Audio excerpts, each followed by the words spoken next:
Hindi naman talagang pigilin ng Pangulo yan eh. Oo. Yung arrest warrant na yan, ICC man yan o Interpol. Kaya lang, meron ka ba naman kang konsolasyon na pigilin yung arrest warrant, walang lubay ang mga Duterte, katitira sa'yo. Isa pa yun. Ba't ka naman gagawa ng mabuti sa isang taong araw-araw ay tinatawag kang bangag, adik, diktador. Tapos pagpaplanuhan ka bang ipapatay. Paplanuhan ipapatay, tapos ipagtatanggol mo ba yan?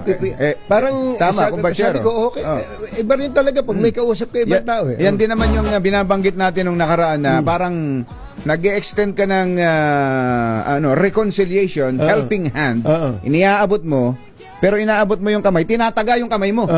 Na sinasabing bangag ka. Ba't mo kami aabotin? Bangag ka. Adik ka. Adik ka. Ngiwi ka. Lahat.